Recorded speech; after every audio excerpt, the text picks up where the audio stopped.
Has life ever caught you off guard? Some things you just can't see coming. Jesus taught how you can be prepared no matter what. Jesus said, watch for traps and pray. Good morning and welcome to 755 Live. For about 5 minutes, you'll hear all about easy to remember soundbite versions of what Jesus said. And the point is to help you experience life to the fullest, the Jesus way. Today's Jesus Said comes from Matthew 26 and Luke 22. This is where Jesus was in the garden praying before the crucifixion. We actually, in our Bible reading plan today, read this same story from the book of Mark. But we're going to start today with Matthew 26 in the NET version, where Jesus said, "Stay awake and pray that you will not fall into temptation. The spirit is willing, but the flesh is weak." And then similarly in Luke 22, verse 46, "So he said to them, 'Why are you sleeping? Get up and pray that you will not fall into temptation.'" Now, Jesus is in the garden praying before his crucifixion. The context here, he took his inner circle with him and asked them to watch while he prayed, and he came back, they were asleep, and he said 3 times, "Oh, couldn't you stay awake with me for just 1 hour?"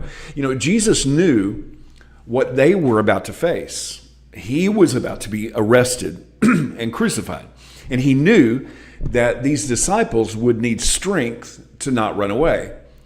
So what did they need to face that trouble that was on the way? Well, they needed to watch and pray, but they didn't. This is Peter, James, and John, the inner circle. They heard more of the secrets of the kingdom than anyone else. They were closer to Jesus than anyone else.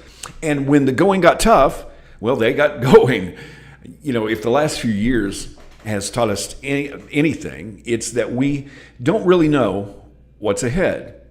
We sometimes can't even imagine the difficulties that we will face. And life is filled with traps. And how can we avoid those traps? You've probably seen the video of someone talking on a cell phone or messaging and falling into a hole because they weren't watching what was ahead.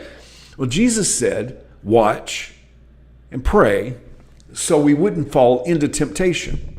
If we have the right focus, if we keep our eyes on Jesus, we won't blindly stumble into the traps.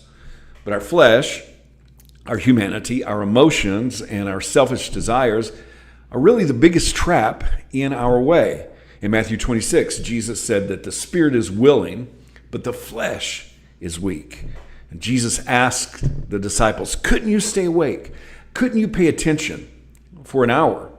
They needed that time of prayer because our flesh is weak. I wonder today, what would Jesus ask us? We need to spend time with Jesus. And would he ask us, couldn't you even spend 5 minutes on me today? Couldn't you read the Bible even 5 minutes today? Couldn't you even show up to church once a week? In the latest study, it tells us that those who call themselves evangelicals spend about 2 minutes a day in prayer on average. And the scary part is that pastors only spend about 5 minutes a day in prayer, according to this survey. Watch and pray so that you can see the traps. We need time with Jesus. Now, an hour a day may seem impossible, but be honest.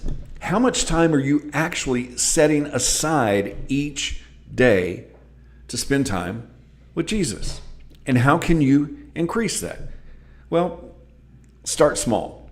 Jesus said in Luke 16:10, "The one who is faithful in a very little is also faithful in much, and the one who is dishonest in very little is also dishonest in much." If you aren't setting aside time every day to be with Jesus, start small and be faithful with it. Maybe 5 minutes a day.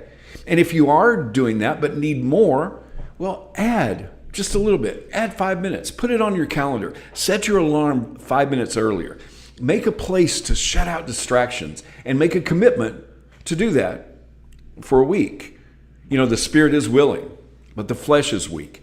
And Jesus said we have to watch and pray. That's where the power to resist comes from. Is Jesus trying to wake you up and asking, couldn't you even spend an hour in prayer? Jesus said, watch for traps and pray. How can you put that into action today? Thank you so much for listening. If this is meaningful to you, it really does mean a lot when you like it, share it, and comment. I really appreciate you. I hope that you have an amazing day today. And I hope this time together has helped you live life to the fullest, the Jesus way. And remember, follow Jesus today. Love